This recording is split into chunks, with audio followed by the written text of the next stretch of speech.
Heidi, ho there, my lovies. Welcome back to Crazy But Not Dangerous. I'm Shorty Vaughn. Glad to be back in the kitchen with you today. Yippee skippy. What am I doing? Well, I'm going to boil some eggs, and I also have some ears of corn that I need to shuck, get all cleaned up, and then I'm going to put them in a freezer bag and put them in my freezer, saving them up for this winter when corn won't be on sale for me and when I will really, really want it. So I've saved a few out for this week, and I've got 4 big, beautiful ears. Look how nice these are. Yay, hooray, they're great color. That's a fantastic color. Yippee skippy. Happy Labor Day. Happy Labor Day, everyone. You know, Labor Day. So I was unclear about why we celebrated Labor Day, and so I did a little bit of research. Labor Day is really a day when we celebrate, really the American labor force. Also, Canada celebrates the first Monday in September, just like the United States. So, yay for all of us. Yay for all of us North Americans.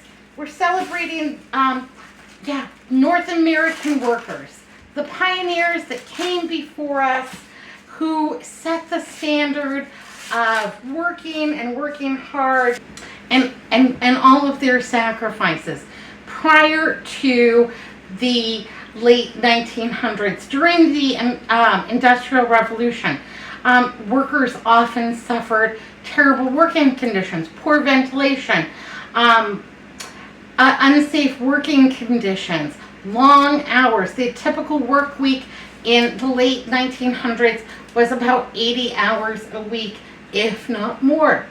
The first real acknowledgement of a 5-day work week, 40-hour week that we typically know today, though some people work a lot more than that, first took place around the 1940s. First Labor Day was June 28th, 1894, and it was signed in as a bill by Grover Cleveland. Thank you, Grover Cleveland, to celebrate the American worker. This was after a series of, after a time of strife, after a time of going on strike, of marching, of, the Pullman Railroad strike, the strike in Chicago, the march on New York City, all of these things, a little bit of bloodshed, a lot of strife, what have you, brought us to today, where we celebrate the American worker, where we have better working conditions, where jobs are safer, where things are more regulated, where unions, whatever your feelings about unions, they have their place in America. Arizona's right to work state. Our unions are far and few between. I've never been part of a union, mostly because none of the jobs I have ever held have been, there's no union for them. So there we go. Anyhow, we're celebrating the American worker. The American worker, and and their sacrifices that bring us to today. The today where we have all kinds of technologies and cars and assembly lines, that in itself. Thank you, Henry Ford, for the idea of an assembly line, making everything a little bit more possible. Yay, hooray. So in honor of today being Labor Day, I am not leaving the house. I'm going to be staying home. I'm not ordering anything in. I have no Amazon orders that are pending. And I'm just going to give all of those American workers that are still out there today a little bit of a break. Yeah, you've got one less person to deal with. And, this corn is just gorgeous. Just fantastic. Look at that. Yeah, that's some good looking corn right there. Yeah, big ears, tight, smells good, smells fresh, yippee skippy. So I'm just going to clean up this corn, gonna get my stuff started, getting my day off with a big bang. Yay, hooray. And what are you doing for Labor Day? Are you going out of town? Are you staying home? Are you having a barbecue? Are you just taking it easy and relaxing? Do you have to work today, babies? Yeah, I hear ya. I've worked many a Labor Day. When I worked at the hotels, I would always volunteer to work the holidays. Number one, because it was at least time and a half. Some hotels that I worked at was as much as triple time. And I can get behind that.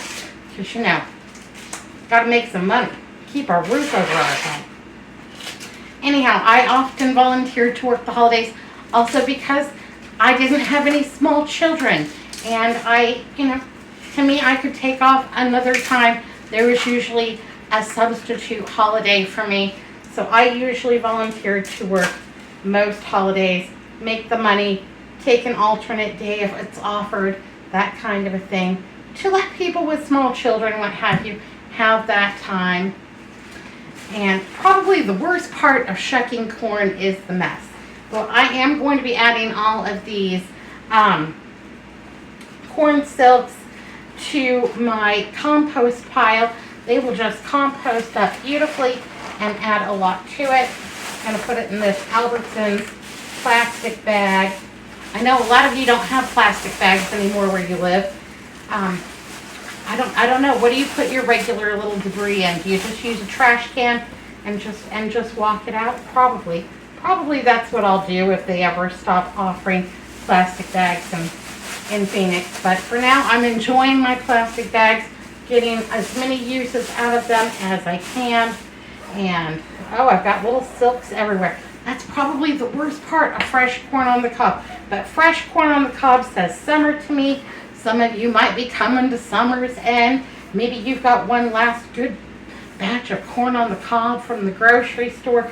I'm hoping for at least 2 more big sales on corn on the cob before, you know, before the best time is up, before that sweet corn's not quite as sweet as it used to be.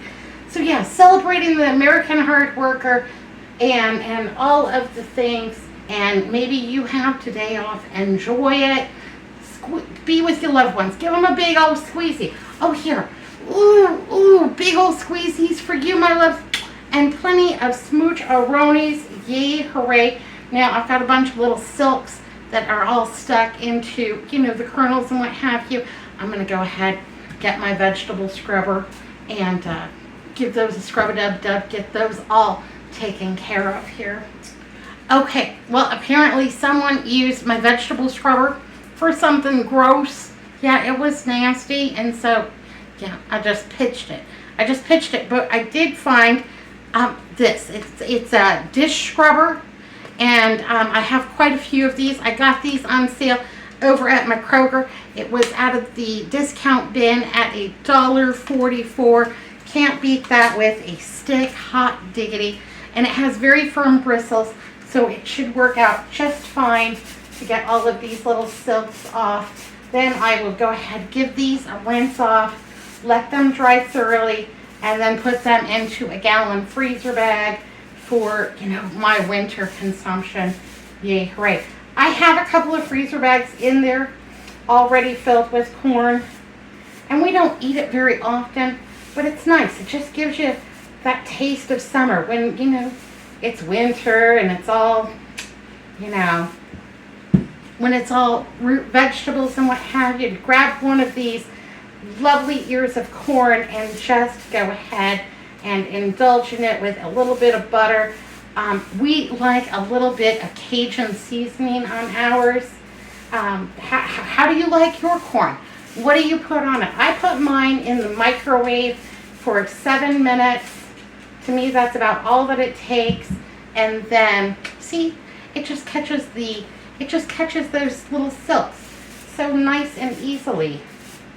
Gets them all off there. Anyhow, yeah, we like a little bit of butter and a little bit of Cajun seasoning. What do you put on your corn on the cob? Anyhow, we love it. A lot of times we'll share an ear. And for me, I consider a corn to be a starch. I know a lot of people say that it's a vegetable, but for me, it has enough carbohydrates that I just go ahead and consider it a starch, and then adjust my menu accordingly as needed. Yippee skippy. So Hazel Basil, my precious little puppy dog. She has a new behavior that is hysterical and also precious and just the tiniest bit. Yeah, I'm not quite sure what I'm going to do. So this just started the other day. I had taco meat in the crock pot. Well, it was a roast that I had cut up. Added some ancho chili paste too, and some taco seasoning, some peppers, and some onions and what have you. And I had put it in the crock pot to get all good and tender, and that went on top of our taco salads. So after about 2 hours, when it started to smell really, really good, Hazel came in here and she starts barking at the crock pot. And then she goes into the living room where I'm resting and what have you, and pokes me with her nose. Then she runs in here and barks at the crock pot. On and off, you know, for the whole 6 hours this meat is going. Well, the other day, yesterday, I was taking bacon out of the oven, and she came in here and started barking and then tapping me with her nose, letting her know that smelled fantastic and she would not mind a piece of it. Thank you very much. Well, she was so insistent. She did get a piece of it. She spoiled rotten. But that's kind of my job, is to spoil her rotten. I feel privileged to be able to do so. So she had a little bit of bacon. And yes, I know, I'm probably perpetuating this behavior. But yeah, anyhow, she barks at the crock pot. She's a precious girl. And I've got all these silks now. Gonna get this all taken care of. Give these cobs a wash up. They look pretty good. They look pretty clean to me. Hot diggity. Well, this one, I missed a spot. I missed a spot. I want them to be easy. Just clean and ready to go. And just pop those in the microwave. Yay, hooray. Those cobs look fantastic. What a great color. That's just a fantastic color. I mean, nature, it's got all the colors. So Hazel, she's spoiled rotten. I have pedigree dog food in the refrigerator for her on my last Let's See What's in the Fridge video. And someone said, don't feed your dog pedigree. Well, for the most part, Hazel eats a Science Diet Heart Smart kibble. She does not prefer it. So to encourage her to eat it, she gets about 2 tablespoons of the pedigree in addition to the Heart Smart diet. She has a little bit of a heart murmur, so I want to take good care of her. She needs to eat lean and mean, you know, not get too chubby. She's a little bit chubby, but I love her. She's a precious girl. So what am I going to do today? Well, I'm going to put these corn on the cobs in the freezer. I'm going to boil some eggs for Andrew. He loves to have them for breakfast. I like to have them for breakfast or for a little snack. And yeah, I'm not going to do much because I've worked for years, and as far as I'm concerned, I'm well deserving of a little bit of Labor Day relaxation. So I'm going to go outside. I'm going to just lay out on the lounge chair on the chaise lounge. I'm going to listen to a little bit of audiobook. Oh, I love audiobook. And it's such a treat to have somebody read a little bit of a book to you. Anyhow, love audiobooks. And that is one of the subscriptions that I will pay for is Audible. But I also like to use the library apps. I like to use Libby. That's a free one, and they have tons of great books and tons of great audiobooks. Whether you like to use an e-reader or whether you like to listen to somebody tell you a little story like I do. Sometimes the wait is quite long for me in my area in the Phoenix library system. There are a lot of us. There's about 7 million people in the greater Phoenix area. Now, I say greater Phoenix area, and as far as we are concerned, that includes Apache Junction, Mesa, Tempe, Guadalupe, Phoenix, Glendale, Cave Creek, Carefree, Scottsdale. Yeah, pretty much the entire valley area, and it's a big valley. I live in a big old soup bowl. That's where I live. Ooh, I got a little air corn. Let's see how good. Let's see how sweet this is. A little cob of corn. Oh, that's nice. That's really good. I'm going to enjoy the heck out of that. Yay, hooray. All right, I'm going to wash these up in the sink, get these drying. Be back in a minute. All right, I'm going to boil some eggs, hot diggity. So, got my water boiling over here, and I've got some Lucerne grade A eggs from over at my Albertsons. Now, I like to put my eggs into the boiling water. I just use my little spider to gently lower them in there, and I'm probably going to do about 6 eggs. Some for breakfast, some for a snack, and then if I want to chop it up and add that to a salad, well, hot diggity, it's all ready for me. Hazel's just over here looking at me. Lady, you going to give me a boiled egg? She enjoys it too, so I'll put one in here for her. She doesn't get egg very often.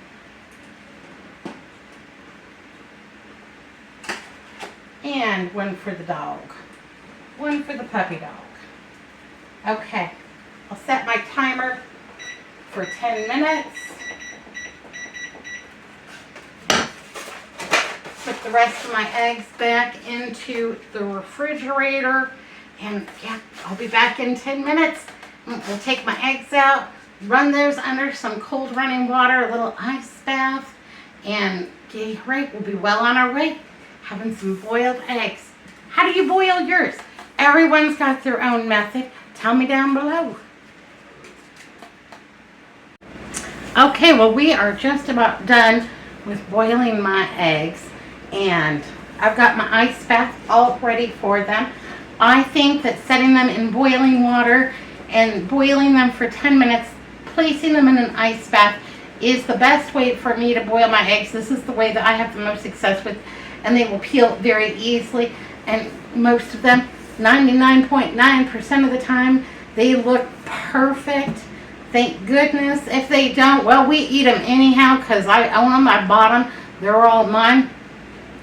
So, yay, hooray. I also need to go ahead and fill up my Coffee Mate creamer containers. Now, these are empty. We've already enjoyed them. Oh, there we go. Anyhow, we have already enjoyed the sugar-free hazelnut Coffee Mate creamer. There we go. We've already enjoyed the Coffee Mate creamer, but I have hanging baskets of elephant food and Wandering Jew that I like across the front of my front patio. Anyhow, I love the hanging baskets, but watering them has become a challenge because my heavy-duty water hose, it's getting to be too much for me to, it's a lot for me to lug around. And then I tried the wand, you know, the extension wand for watering up high. I tried that and it got me all wet. It was terrible. And anyhow, I tried a bunch of things and nothing was quite doing the trick. But I found that if I take these Coffee Mate creamers, they hold 32 fluid ounces, fill this up, and I can just tip those right in and walk away. By the time, with just the lid just loose, by the time that drains off, I'm already out from underneath of those hanging baskets and I'm not getting wet. My hanging plants are getting watered. Yay, hooray. I usually buy my water hoses at Costco in the springtime. They are the cheapest place to buy them. They're heavy duty, they last a long time, and they're terrific. But now I'm thinking about getting one of those, you know, the collapsible hoses. But I need 2 that are about 100 feet long because that's about how much I need in my front yard and then also in my backyard. And I need 2 for each spigot. So, but I don't know, are they worth it? Are they worth the price? If any of you use those collapsible hoses, are they worthwhile? And are they as good as people say? Do they last a long time? I need something that lasts a long time.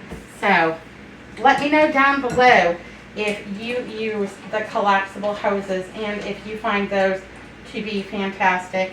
Just going to go ahead and pop these eggs right into this water bath with the ice in it so that they can just cool off, cool down. I don't want to burn my fingers, and I also want it to release quite easily from the shell, so I don't want to struggle. I hate to struggle.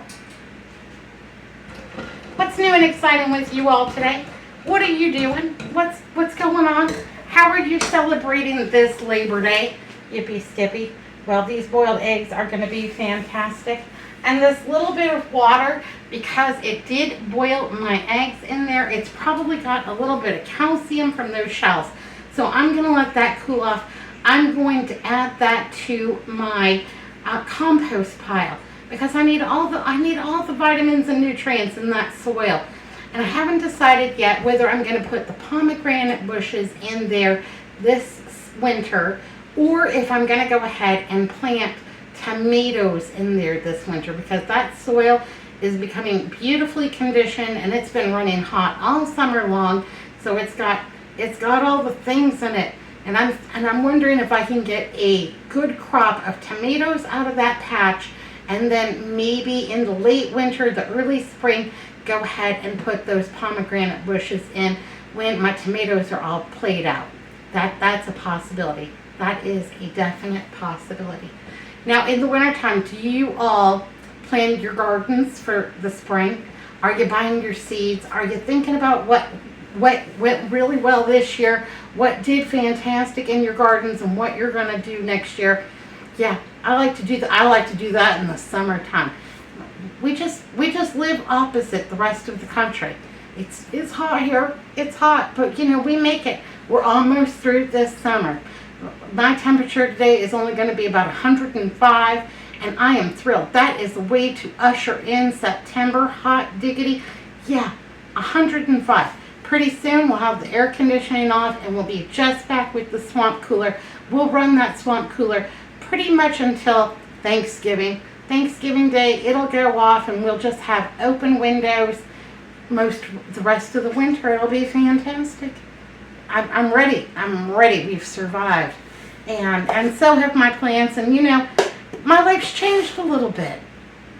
What I could do last year at this time, I can no longer do. But you find a little workaround. You find, and these, I own these. I already enjoyed all of the coffee mate creamer out of them. Find something to do with them better than landing up in in the garbage pile. Just, recycle, reuse, repurpose, hot diggity. And so, these are great. And these are great because it's no guesswork for Melissa and Andrew. If they have to go out and water my hanging plants, they can just grab one of these. I try to keep them full. They can grab one, just pop it in and walk away. Doesn't even take them 2 minutes. And they are set up for success. That's the thing. When I'm having people do things for me, when I'm having people help, I want them set up for success, because if they really feel like they are good helpers, they're more inclined to help you again. Hot diggity. Got my corn all bagged up. These are so big. This is a gallon bag, and these are so big. They are going to be terrific in January, and I need just that little bite of summer. Yeah, corn is available at our grocery stores all year round. Thanks to, workers around the world who are bringing up their summer crops from, the southern hemisphere in our winter time and vice versa. We live in this great big globe and global commerce and what have you. And I can get corn. Is it great in the wintertime? Sometimes. Is it terrible in the wintertime? More often than not. So, but corn, hot diggity. Right from my freezer. It will still taste as fresh and delicious as it is today. And these eggs, I'm going to let these sit in here for about 10 minutes. Just about the same amount of cooking as the cooking time. No worries. And till the ice is all melted and they're all cooled off, because I don't want to burn my fingers. They're steamy on the inside, baby. Okay, well, I'm still waiting for my eggs to cool off. I went ahead and washed my new vegetable brush, and I am going to just hide that in a bottom drawer where they won't think that this is for dish scrubbing. You know what else I thought about? Is if I wash my vegetables with vinegar, I bet you could put a little bit of vinegar inside of this and just use that to scrub your vegetables with. I think that might be a good idea. I'm going to try that. I'll let you know how it works out. Anyhow, I'm going to hide it in one of these bottom drawers, and hopefully they won't think that this is something to use to scrub dirty dishes with, or whatever it is that they're doing over there. So, also, I wanted to show you, I got a great coupon in the mail for Winco. Any of you shop over at the Winco? I've heard great things about it. I have not been to our Winco yet, but I got $10 off a $50 purchase or more. Hot diggity. So I am hoping to make it over to the Winco. Not today, not on Labor Day, not doing it, but I'm hoping to make it over to the Winco. This goes into effect, well, it's already in effect till September 10th. So that gives me some time to use that. I don't need any groceries today per se. My refrigerator's pretty full. My company left all kinds of things in there that I'm not quite sure to do what to do with. If you want, I tried to send it home with them. Oh, you'll use it. They left chocolate milk in there, a gallon of chocolate. Chocolate milk has 21 grams of sugar per 8-ounce cup. Yeah, ain't none of us drinking that. No, I miss chocolate milk a little bit, but it's not worth it. I drink something like that, and I will be miserable just for weeks. Let's check on these eggs and see. Okay, they're peeling beautifully. They're nice and cool on the inside. They're all ready. So I will go ahead and peel these eggs. They will be delightful. And then I will take these eggshells out to my compost pile. I'll take the silks from the corn out there, and I will water everything in, give it a good turn, and it will be fantastic. And these eggs are just peeling beautifully. I love it. This is my preference, my preferred way of peeling eggs. Yes, absolutely. There we go. Looks fantastic. Clean as a whistle. They look good. They look good enough for deviled eggs. Hot diggity.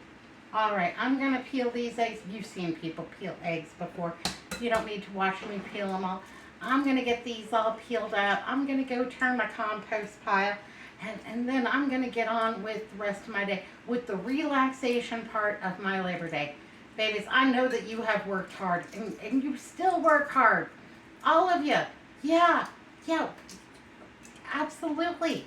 The American workers, keeping the economy strong, keeping things going, keeping us fed and clothed, and cars and airplanes and hotels and places to stay and all of those great things. Anyhow, this Labor Day is for you, baby. Thanks for all your hard work, all the things. I appreciate you so much. I'm sending you all out great big squeeze-a-ronies and plenty of smooches. Absolutely. We're just going to peel these eggs, pop them in the refrigerator, and we're going to get on with the rest of our day. So be good, be careful, look both ways, and I'll see you next time. Bye now.